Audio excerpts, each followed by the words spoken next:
Have you ever had your back against the wall? I mean, really against the wall, where you have zero options left, no help coming, and the whole world is seemingly trying to crush you? Now imagine that feeling, but add 90-degree heat, the sound of screaming artillery shells, and the realization that if you fail, just you, right here, right now, your entire country ceases to exist. That isn't hyperbole. That is exactly where Colonel Joshua Chamberlain found himself on a hot July afternoon in 1863.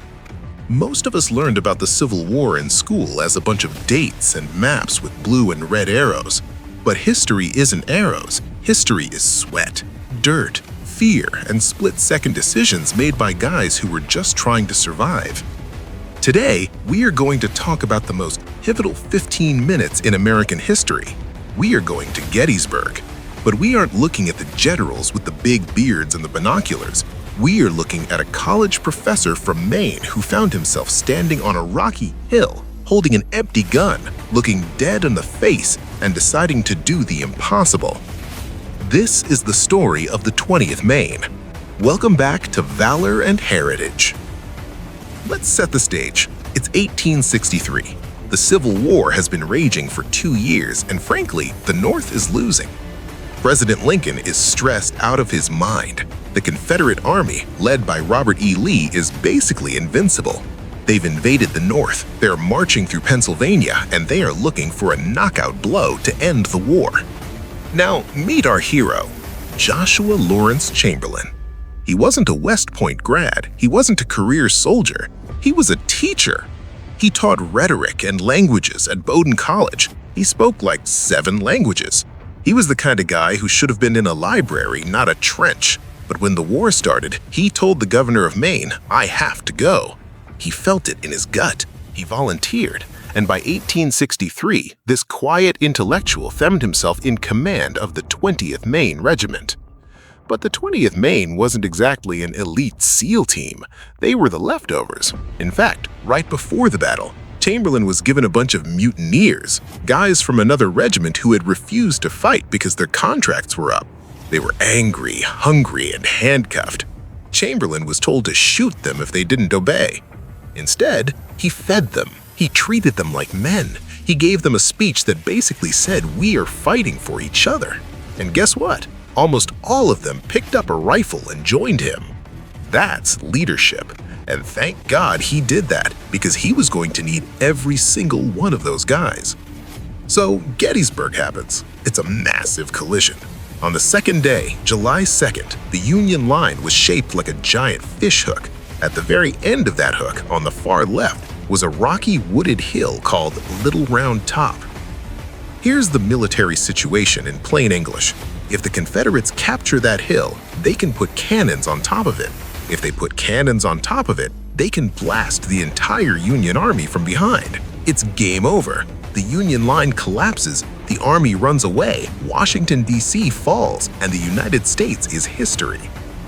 A Union general realizes nobody's on the hill. He panics. He grabs the first troops he can find, Chamberlain and his boys. They run up the hill just minutes before the Confederates arrive.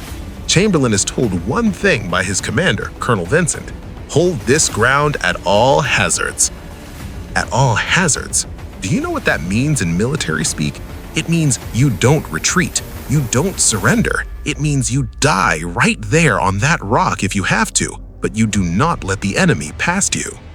Chamberlain looked at his men, farmers, fishermen, shopkeepers, and he put them in a line among the trees and rocks. And then the woods in front of them exploded. Coming up that hill were the Alabamians, the 15th Alabama, led by a guy named Colonel William Oates. Oates was tough. His men had marched 25 miles that day just to get to the fight, and they were thirsty for blood. They outnumbered Chamberlain's men. They saw the end of the Union line, and they charged like a freight train. The air filled with that terrifying sound, the rebel yell. It's a high-pitched scream designed to freeze your blood.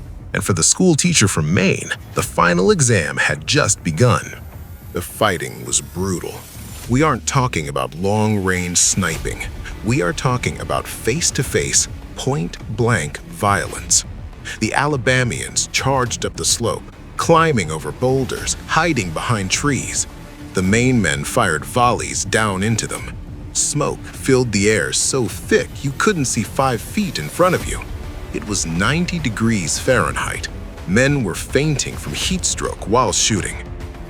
Chamberlain is running back and forth along the line. His men are dropping. Every time a gap opens up, he has to shove a man into it to plug the hole. The noise was deafening. Muskets popping like popcorn, men screaming, officers shouting orders that nobody could hear. Chamberlain's own brother, Tom, was fighting next to him. Can you imagine that? Trying to command a battle while watching your little brother dodging bullets right beside you?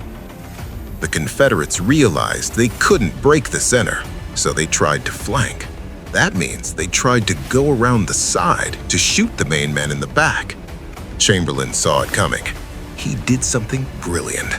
He ordered a maneuver called refusing the line. Basically, he stretched his regiment out and bent it back like a garden gate or the letter V. This is a maneuver you do on a parade ground with months of practice. He did it in the middle of a gunfight with bullets whizzing by his head. It worked. The Alabamians ran right into the new line. But the attacks kept coming, wave after wave. 1, 2, 3, 4 times the Confederates charged. Each time they got a little closer. The Maine men were getting pushed back, inch by inch. They were hiding behind rocks, using the bodies of their fallen friends as shields. It was a meat grinder. The rocks of Little Round Top were slippery with blood. And then the worst possible thing happened. A sergeant crawled up to Chamberlain, his face black with powder, and shouted the words no commander ever wants to hear. "We're out." The men had fired 60 rounds each. Their pouches were empty. They were scavenging cartridges from the dead bodies on the ground. The firing from the Union side started to slow down, not because they were giving up, but because they had nothing left to shoot. Down at the bottom of the hill, the Confederates sensed it. The Union fire was dying out. Colonel Oates rallied his Alabamians for one last massive push. He knew if they hit them now, the Maine boys would break. They would have to run or be slaughtered. Up on the hill, Chamberlain stood there. He looked left. He looked right. Half his men were gone. The rest had no bullets. He couldn't retreat, remember the order, at all hazards. He couldn't stay there and get shot. He had about 10 seconds to make a decision that would decide the fate of the war. We are about to witness the craziest move in military history. But before the charge, I have a question for you. Do you think schools today teach this kind of heroism enough? If you think stories like Chamberlain's need to be kept alive for the next generation, smash that like button and subscribe. We are building a digital monument here at Valor and Heritage. Join the regiment. Help us tell the stories that matter. Now, back to the hill. Chamberlain did the math. Logic says you retreat. Survival instinct says you run. Chamberlain said, "Fix bayonets." The order rippled down the line. The men looked at him like he was insane. Charge? We're tired, we're outnumbered, and we don't have bullets. But they reached for their scabbards. Clack, clack, clack. The sound of 200 steel blades locking onto the end of hot rifle barrels. Chamberlain stepped to the edge of the rock, raised his saber and screamed, "Bayonets! Charge!" He jumped off the rock, and the entire left wing of the 20th Maine swung forward like a giant door. They didn't just stand there. They ran down the hill, into the enemy. Imagine being a Confederate soldier at that moment. You think you've won. You're climbing up the hill expecting the Yankees to surrender.